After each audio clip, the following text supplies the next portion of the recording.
বাতিল হচ্ছে না 15 বছরের পুরনো বাণিজ্যিক গাড়ি। বছরে দুবার করে ফিটনেস সার্টিফিকেট করাতে হবে।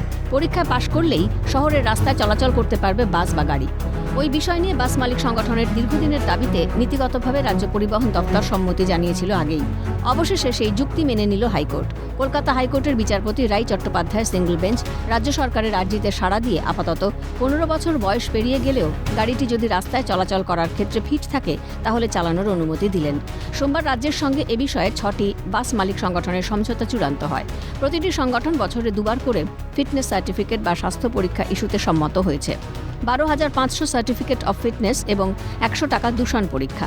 এই খরচের বিনিময়ে বছরে দুবার করে ফিটনেস সার্টিফিকেট ইস্যু হবে। একবারে সার্টিফিকেটের মেয়াদ 6 মাস হবে।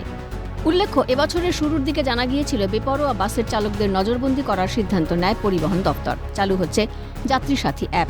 শহরে 10টি রুটে আপাতত পরীক্ষামূলকভাবে যাত্রী সাথী অ্যাপ চালু করতে চায় পরিবহন দপ্তর। সরকারি বাস তো বটেই, অ্যাপসের মধ্যে ট্র্যাকিংয়ের আওতায় থাকবে বেসরকারি বাস, এমনকি মিনি বাসের চালকরাও। আমাদের হাইকোর্ট অনেকটাই পজিটিভ মতামত দিয়েছে, আমাদের নির্দেশ দিয়েছে। ফলে আমরা যেটা এখন করতে পারবো সেটা হচ্ছে গাড়ির 15 বছরের পরে বিশেষ পরীক্ষা, অর্থাৎ যেটা পলিউশন টেস্ট বা ফিটনেস যেটা প্রতি বছর হতো সেটাকে আমরা বছরে দুবার করব, অর্থাৎ 6 মাস অন্তর করব। ফলে আমরা দেখব টেস্ট করে করে গাড়িগুলোর প্রকৃত সুস্থ আছে কিনা। যেগুলো সুস্থ থাকবে না, পলিউশন ছড়াবে, আমরা সেগুলোকে স্ক্র্যাপিংয়ে দিতে পারবো। ফলে এখন সেটা অনেকটা স্বস্তি পাওয়া গেছে এই কারণে যে প্রচুর গাড়ি বসে যেত, সেগুলো থাকবে, মানুষ যাত্রী পরিবহনের সার্ভিসটা পাবে। উল্লেখ্য, প্রতিদিন পেট্রোপণ্যের দাম বৃদ্ধি ও পুলিশের হয়রানির জন্য বেশ কয়েকটি রুটে বাস চলাচল প্রায় বন্ধ হয়েছে বা বন্ধের মুখে। ফলে সেই জায়গা থেকে কিছুটা হলেও বাস মালিক সংগঠনগুলি স্বস্তির নিঃশ্বাস ফেলল।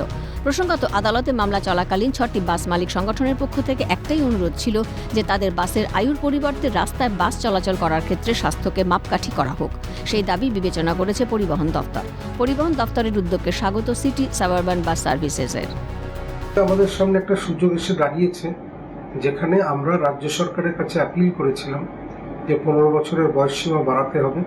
কারণ এই মুহূর্তে যেভাবে ডিজেলের দাম বেড়েছে এবং গাড়ির ব্যবসার যা পরিস্থিতি, তাতে 15 বছর সময়সীমায় গাড়ি রাখা পরিবহনে অসম্ভব হয়ে পড়ছে।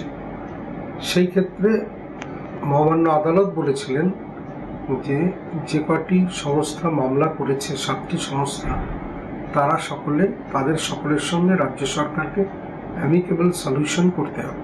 সেই অ্যামিকেবল সলিউশনের ব্যাপারে রাজ্য সরকার উদ্যোগী হয়েছে।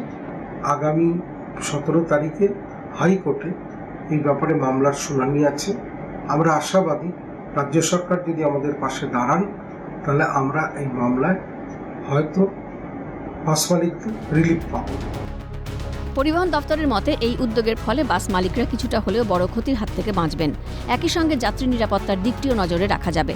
বাস মালিকদের পক্ষে অতিরিক্ত বিনিয়োগ ছাড়াই পুরনো গাড়ি চালানো সম্ভব হবে। অন্যদিকে পরিবেশ দূষণ রোধেও পর্যাপ্ত ব্যবস্থা থাকবে, কারণ প্রত্যেক গাড়িকে দূষণ পরীক্ষায় পাশ করতে হবে। পাশাপাশি রাস্তায় বাসের অভাবে যাত্রীদের দুর্দশাও কমবে। অভিরূপা হাজরা ও খালেদ জামালের রিপোর্ট, ক্যালকাটা নিউজ।